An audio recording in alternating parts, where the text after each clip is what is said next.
Uncovering dark oxygen, deep-sea discovery challenges scientific assumptions. Potato-shaped metallic nodules discovered deep under the Pacific Ocean are revolutionizing our understanding of oxygen production in the absence of light. This groundbreaking discovery challenges long-held scientific assumptions and sheds light on the origins of life on Earth. The existence of dark oxygen raises critical questions regarding the potential environmental impact of deep-sea mining on marine ecosystems.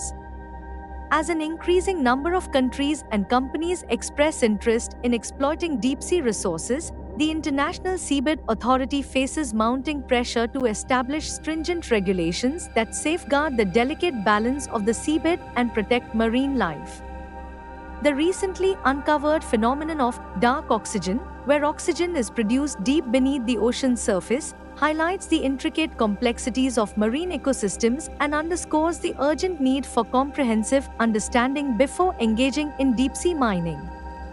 A multinational team of researchers made this extraordinary finding by examining potato-shaped metallic nodules located at approximately 4,000 meters below the ocean's surface in the Pacific. Their groundbreaking study, published in the prestigious Nature Geoscience journal, challenges the prevailing notion that oxygen production exclusively occurs through photosynthesis by living organisms such as plants and algae, which rely on sunlight as their energy source. Mr. Sweetman elucidated, in order for aerobic life to have originated on this planet, the presence of oxygen was necessary. It had been widely accepted that photosynthetic organisms were responsible for Earth's oxygen supply. He further stated, however, new research has revealed the existence of oxygen production in the deep sea, where no light is present. This has sparked a need to reconsider fundamental questions such as the potential origin of aerobic life.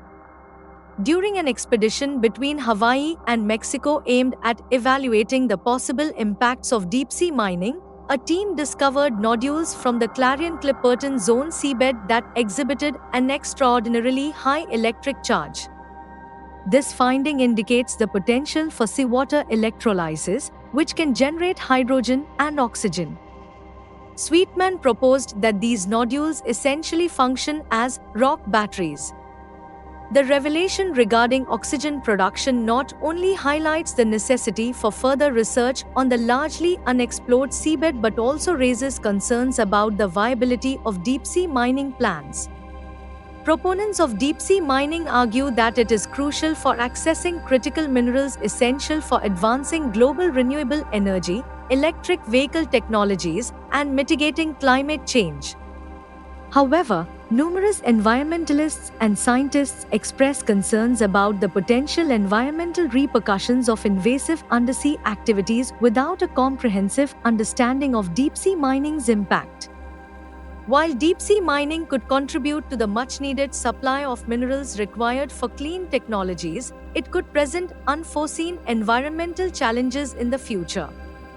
Recognizing this, the International Seabed Authority, ISA, the United Nations regulatory body overseeing deep-sea mining, is currently in the process of developing mining regulations as more nations and companies express interest in pursuing new projects. There exists an abundance of potato-sized nodules of critical minerals, including cobalt, nickel, copper, and manganese, resting on the seabed, which is considered crucial for powering the green transition. In January, Norway became the pioneering nation to authorize deep-sea mining for critical minerals. However, instead of immediately initiating new mining operations, the government will meticulously evaluate proposals from mining companies on a case-by-case basis for license approval. The prospects of commencing new deep-sea mining projects in the upcoming years have exerted pressure on the International Seabed Authority, ISA, to formulate international mining regulations, thereby ensuring the safeguarding of the seabed and marine life. Nevertheless, the ISA's leadership has been embroiled in substantial controversy recently, as the current ISA Secretary General, Michael Lodge, finds himself locked in a battle with his opponent, Leticia Carvalho, for the next term in office. Whoever assumes the position in the next term will wield significant influence over deep-sea mining regulations. While Lodge ardently supports the establishment of regulations that facilitate project development, Carvalho believes that more time is necessary to grasp the potential implications of deep-sea mining prior to formulating suitable regulations. Supporters on both sides have accused each other of attempting to sway the election outcome by offering to cover travel expenses for delegates and settle past due membership fees of delegations. Given that countries in arrears are not permitted to vote, this could potentially impact the final result. There is growing concern regarding the structure of the ISA, stemming from numerous grievances about the current leadership and the impending election for the position of Secretary General. The International Seabed Authority (ISA) holds the crucial responsibility of safeguarding the fragile undersea ecosystem, where certain member states perceive potential benefits from new mining endeavors, while others express apprehension about the detrimental consequences on their marine and terrestrial environments. The recent discovery of dark oxygen intensifies the pressure on the ISA to delve deeper into research efforts, aiming to enhance their comprehension of the profound implications of deep-sea mining. Consequently, it becomes imperative for the ISA to potentially suspend any forthcoming projects until conclusive evidence is obtained regarding their ecological impact.